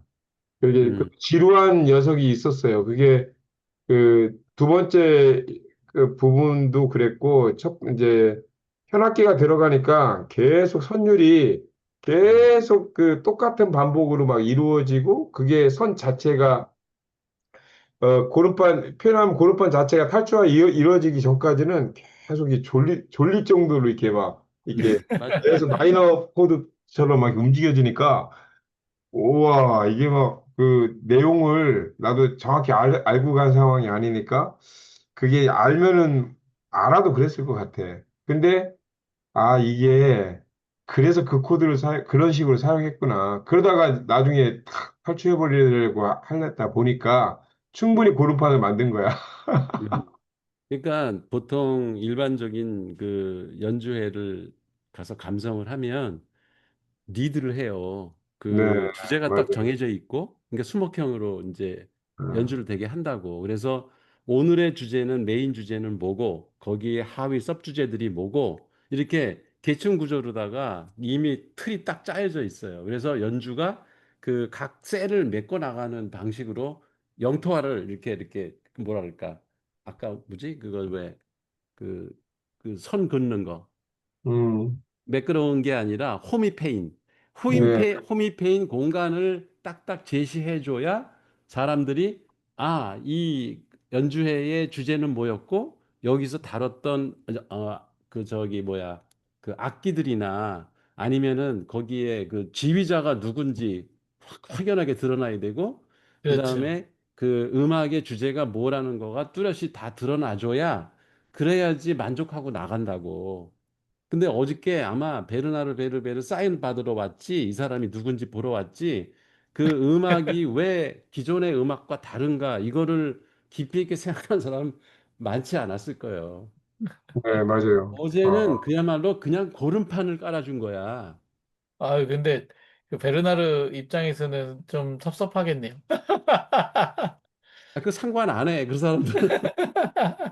그래서 누가 고름판 한 명이 알아. 깔아주고, 예, 고름판 깔아줬으니 무한한 잠재적 에너지를 너희들에게 줬다. 예, 관중들, 너희들이 알아서 이 음악 세계를 끌고 가라. 네가 벡터를 어, 정하고. 그런 어제 연주였어. 그거를 누가 한번 이렇게 그 사인 받으면서 너무 좋았다. 한번 해줬어야 되는데. 책을 사야 되고 줄이 너무 길어서 난 그냥 왔어. 즐기기만 하고 왔어, 그냥. 네. 이게 프랑스 철학을 대표하는 음악 그 형식이구나라는 것만 느꼈지. 그러네요. 네. 음, 들을 수 있겠네. 다시 들어봐야겠다. 예. 이제 탈영토합니다. 마지막. D는 누군가 영토를 떠나는 운동이다. 그것은 도주선의 격동이다. 아, 그게 집단적이고 비인격적인 주체를 의미합니다. 그래서, 이는 우리 사람들, 군중, 다중 같은 집단적 주체를 가리키며 개인주의적 주체관을 넘어서는 새로운 주체성의 개념입니다. 영토를 떠나는 운동, 이거 단순한 물리적 이동이 아니라 기존의 정체성과 소속감으로부터 근본적 이탈을 의미합니다. 그 도주선이 작동했다는 것은 리즘에서 다룬 도주선이 구체적이고 현실화되는 과정입니다. 그래서 고정된 상태나 정체성이 먼저 있고 나중에 변화하는 것이 아니라 지속적 운동과 변화의 존재가 기본 조건이라는 관점이 이게 운동의 우선성을 한다는 게 이게 다른 거죠. 그 베르그송의 운동 철학과 연결되어 있습니다. 그게 실천 철학이야. 네. 그러네요. 언제든 다시 이동할 수 있고, D는 그것을 상쇄하는 재영토화를 통해 회수되어 도주선이 차단될 수도 있다. 이러한 의미에서 D는 부정적이라 말할 수 있다. 재영토화를 통해 회수한다. 라는 건 탈출 에너지가 기존 질서에 다시 포획된다는 걸 얘기하고요. 도주선이 창조된다는 건, 차단된다는 건 창조의 변화의 가능성이 봉쇄된다는 거고, 결국 부정적이라는 단어는 진정한 변화를 만들어내지 못하는 가짜 탈영토화를 얘기하는 거. 네.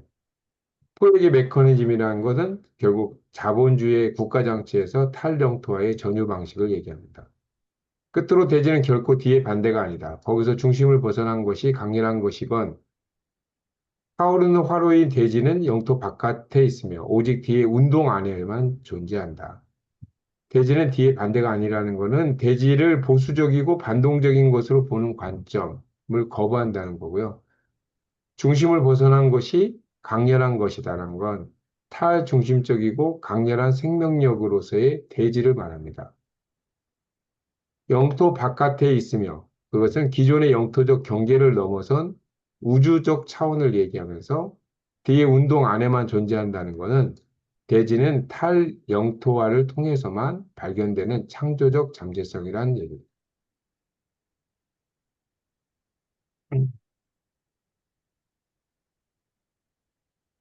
따라서 적어도 뒤에 네 가지 형태가 서로 대적하고 조합되는데 우리는 그것을 구체적으로 규칙들에 따라 구분해야 한다. 그 네 가지 형태라는 것은 부정적, 긍정적, 상대적, 절대적, 탈영토와의 복합적 관계를 얘기하고 있고요. 서로 대적하고 조합한다. 단순한 진화적 단계가 아닌 복잡한 상호작용을 얘기합니다. 그래서 구체적 규칙들에 따라서 추상적 이론이 아닌 이것은 실전적 분석의 필요성을 얘기하고 분석의 과제는 각 상황에서의 어떤 형태의 탈영토화가 작동하는지를 구별합니다. 결국 탈영토화는 창조적 변화의 핵심 메커니즘이지만 동시에 포획과 반동의 위험을 안고 있습니다. 절대적 탈영토화는 새로운 대지와 코스모스의 창조를 의미합니다. 마지막으로 추상적 기계들이라고 하는 건 우선 플라톤의 이데아 같은 초월적이고 보편적이고 영원한 추상적인 기계 또는 추상적인 기계들은 존재하지 않는다. 추상적인 기계들은 구체적 배치물 속에서 작동한다. 플라톤의 이데아를 거부하고 있고요. 초월적이고 영원한 모델 체계를 정면으로 거부합니다. 구체적 배치물 속의 작동이라는 건 현실 내부에서의 내재적 작동을 의미하고 반플라톤주의를 얘기하는 것으로 모든 것을 창조적 차이의 생산으로 보는 철학적 입장입니다. 구체성과 추상성이라는 것에서 여기서 추상적이라는 것은 현실에서 분리되었다는 의미가 아니라 형식과 실제의 제약을 받지 않는다는 의미입니다. 추상적 기계들은 형식들과 실체들을 알지 못한다. 바로 이 점에서 추상적인 기계들은 추상적인데 또한 이것이 바로 엄밀한 의미에서 기계 개념이기도 하다. 형식들과 실체들을 알지 못한다는 것은 구조나 본질에 의존하지 않는다는 얘기고 추상성의 의미는 현실에서 분리된 것이 아니라 형식과 실체를 넘어선 것. 엄밀한 의미에서의 기계란 기계적 장치가 아닌 순수한 기능과 작용한다는 얘기입니다. 기계론적 기계와의 차이는 물질적 부품이 아닌 관계와 기능의 배치이다.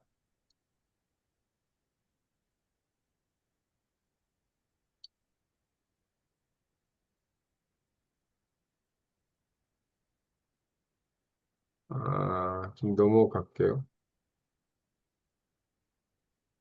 모든 추상적인 기계는 다른 추상적인 기계들과 연관되어 있다. 추상적인 기계들이 정치적, 경제적, 과학적, 예술적, 생태학적, 우주적이고 또 감각적, 정서적, 능동적, 사회적, 물리적, 기호적이기 때문만이 아니라 서로 경합을 벌이면서 자신들의 상이한 유형들을 교차시키기 때문이다. 모든 추상적인 기계는 연관되어 있다. 고립된 기계가 없다는 거고 네트워크적 관계라는 얘기입니다. 다 영역적 작동한다는 얘기로 정치, 경제, 과학, 예술 등 모든 영역을 횡단한다는 거고요. 어, 또 다차원적 작동을 얘기하면서 감각, 정서, 자유, 물리, 기호 등의 모든 차원을 포괄하며 서로 경합을 벌인다고 했죠. 화합이 아닌 지속적 경쟁과 투쟁을 하고 결국 그것을 기계권이라고 마무리하는 단어는 다양한 추상적 기계들이 형성하는 복합적 생태계다라고 말하고 면서 결국 추상적 그 기계들의 결론을 현실을 변화시키는 창조적 힘들이지만 동시에 억압과 포획의 기제이기도 함. 창조적 기계와 억압적 기계들 간의 지속적 경합이 현실을 구성하고 있다라고 결론을 내고 있습니다. 이렇게 이제 15장이 마쳤습니다. 15장이 마치면서 뒤에 약간 정리를 부탁했는데 청계의 고원의 전체적인 결론은 구체적 규칙들과 추상적 기계들의 의미로 15장을 결론을 의미한 의미들은 15장이 제시하는 핵심 메시지는 구체적 규칙들의 의미는 결국 추상적 이론을 거부하고 실천적 지혜와 실험의 윤리에서 균형 감각, 즉 극단을 피하는 미묘한 판단력을 요구한 겁니다. 추상적 기계들의 의미는 내재적 창조력으로 현실 내부에서 작동하는 변화의 동력과 형식을 넘어선 기능, 구조나 변질이 아닌 순수한 작용과의 관계이고 창조와 억압의 경합, 해방적 기계와 지배적 기계의 투쟁을 의미하는 거면서 네트워크적 현실, 즉 모든 영역을 횡단하는 복합적 기계권으로 마무리합니다. 청계의 복원의 전체 여정의 완성을 결국 이렇게 완성을 했는데 지층이라는 것에 있어서 안정성과 창조성의 변증법적 차원에서 카오스로부터의 세계 창조로 신의 심판으로서의 통제, 구체적 규칙들의 필요성을 얘기하고 배치물에서는 탈코드화된 지대에서의 새로운 조직화로 영토성의 발견을 기계적 엄표적인 이중성으로 이렇게 표현하고 배치물이 이제 탈코드화 이렇게 되는 걸로 바꾸면서 그다음에 리좀에서는 비계층적 연결망과 창조적 위험을 얘기하고 다시 이제 고름판에서는 형식을 넘어선 순수한 생성의 평면, 탈영토화에서는 창조적 변화와 새로운 대지의 창조, 그래서 추상적 기계가 현실을 변화시키는 내재적 동력들이다 라고 얘기하면서 15장을 마무리합니다. 그래서 각 단계의 어떤 철학적 심화를 지층에서 배치물은 안정성에서 역동성으로, 배치물에서 리좀은 조직화에서 연결망으로, 리좀에서 그 탈코드화는 고름판은 연결망에서 생성의 평면으로, 고름판에서 탈코드화는 생성에서 창조 변화로, 탈코드화에서 이제 구체적 그 기계 작동으로, 창조 변화에서 기계 작동으로, 그래서 통합적 이해로 6가지 개념의 상호작용을 얘기하고 있습니다. 그래서 이 6개념은 단순한 선형적 발전이 아니라 복합적이고 순환적인 상호작용을 보여줍니다. 지층과 추상적인 기계로서의 상호전제, 배치물과 그 탈영토와의 동전의 양면과 같은 거, 모든 배치물은 탈영토와의 선들을 포함하고 모든 탈영토와는 새로운 배치물을 만들어냅니다. 리좀과 고름파는 같은 현실을 다른 각도에서 보는 것이죠. 리좀이 연결의 관점이라면 고름파는 생성의 관점입니다. 아, 이거 정리 정말 잘한 것 같아요. 여기는. 네. 요거는 넘어가고. 그래서 현대적 범죄 21세기의 그 미래적으로 이 청계권이 디지털 혁명과 이게 우리 박 이사가 봐야 되는 건데 이게 뭐가 이제 말하고 있느냐. 현대적인 검증으로 볼 때 인터넷의 이점적 구조는 중심 없는 분산형 네트워크다. 음. 그리고 소셜 미디어의 배치물, 즉 개인과 집단이 새롭게 조직되는 방식이다. 플랫폼의 추상적 기계, 알고리즘이 현실을 재구성하는 어, 알고리즘이 현실을 재구성하는 메커니즘이다. 여기가 지금 현재 이제 이렇게 작용하고 있다는 거죠.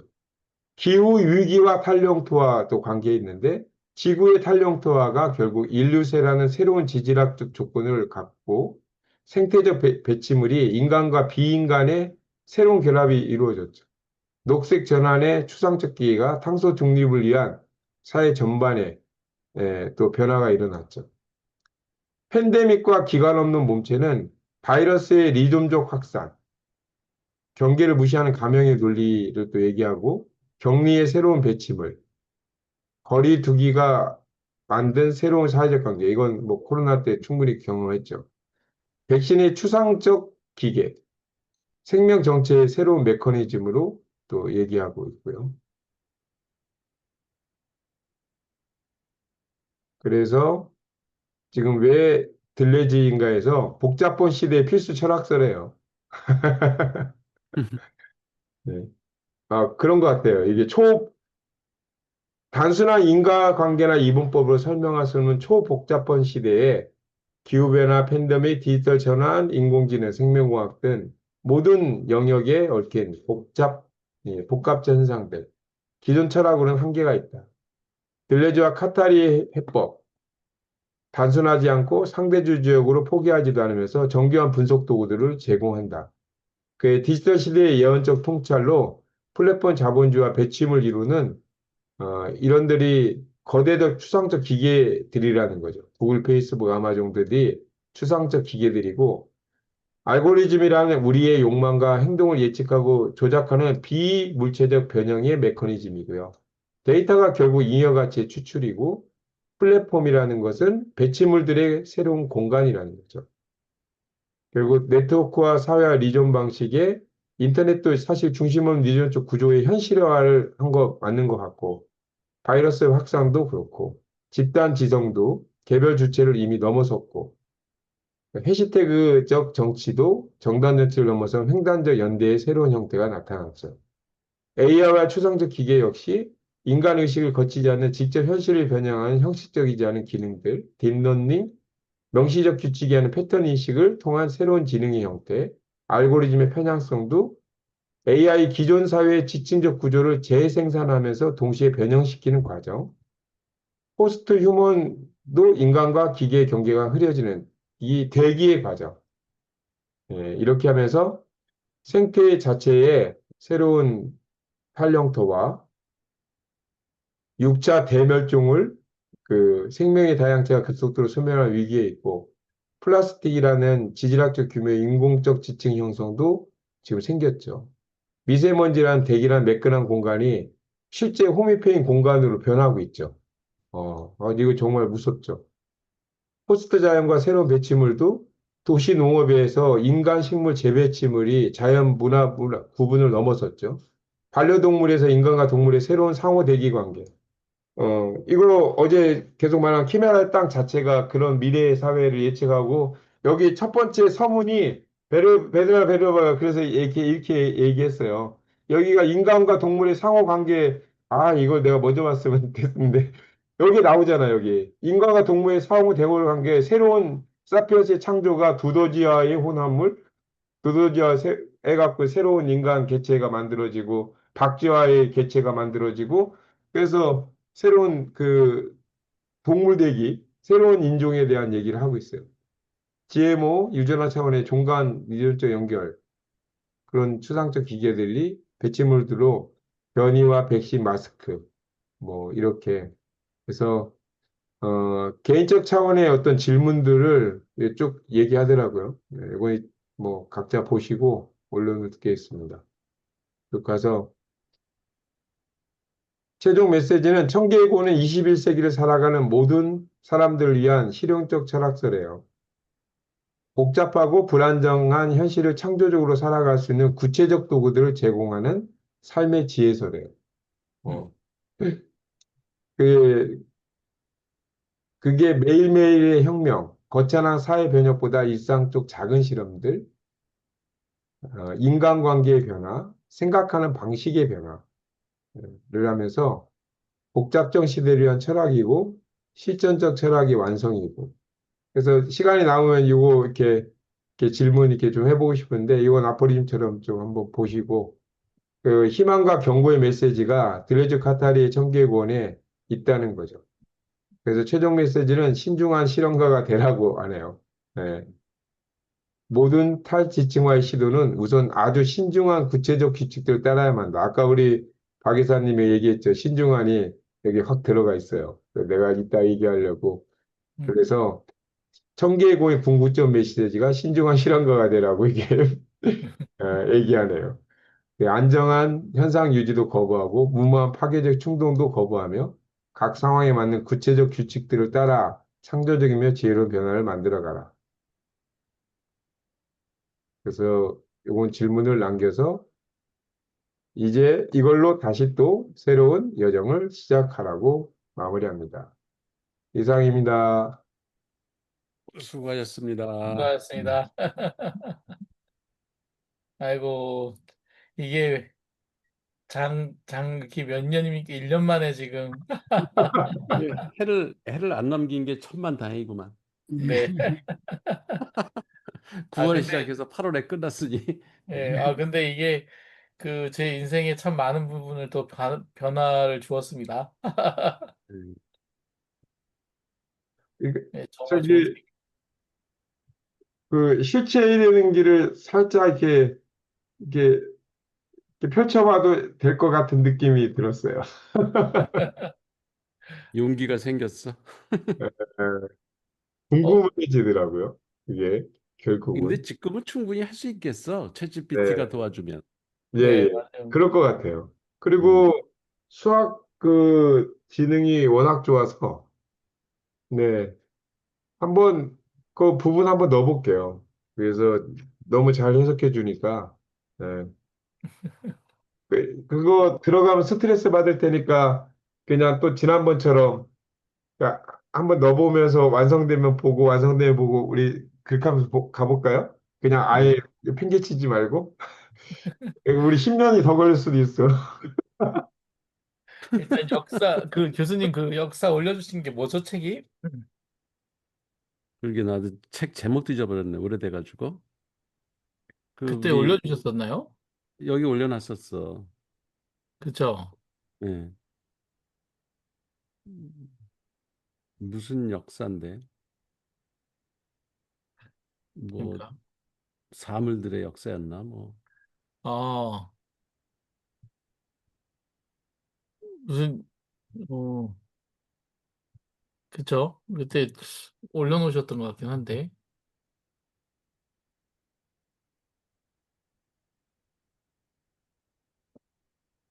그거를 뭐 잠깐 저기 뭐야 지어가는 셈 치고 이렇게 내용은 어렵지 않은 것 같더라고 그 책은. 네.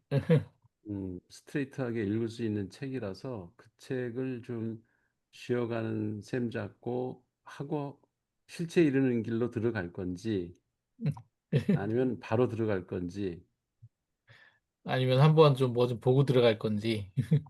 음, 저는 히체리인기는 좀 이렇게 지금 권유하신 책 보면서요. 아까 제가 말씀드린 것처럼 이렇게 중간중간 지금 이렇게 한번 펼쳐보면서 엿보면서 이제 들어갔으면 그거 들어가면 이제 다른 건 또 못 볼 것 같아서 그거는 이제 계속 전에 제가 리트로넬로 했던 것처럼 그 각자 좀 오래 준비했다가 또 발표하고 이렇게 껴들기로 들어가면 어떨까요, 그러니까 교수님? 그거만 쭉 하지 말고, 네, 그러면 다른 책을 전혀 못 볼 것 같아요. 네.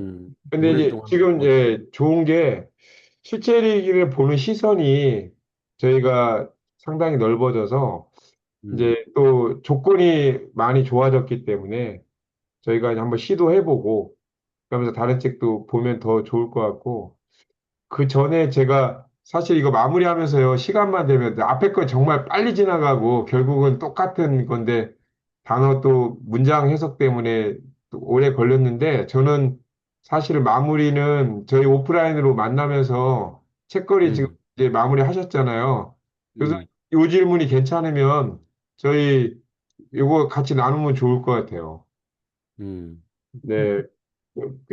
그러면은 같이 이게 좀 실제 이제 책을 읽고 그 조금 더 또 교수님 조언 받으면서 음, 하면 좋을 것 그것도 이제 아까 이렇게 뭐야 발표 자료에 만든 질문도 중요한데 저거 내가 질문 하나 써놓을게. 지금 핵심적으로 이 챕터에서도 다루고 있는 중요한 개념 중에 하나가 내용과 표현, 음, 내용과 표현이란 말이 자주 등장하잖아.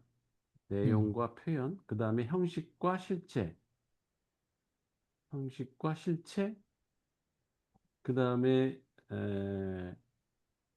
그 기호와 환경, 음, 기호와 환경, 그리고 리듬.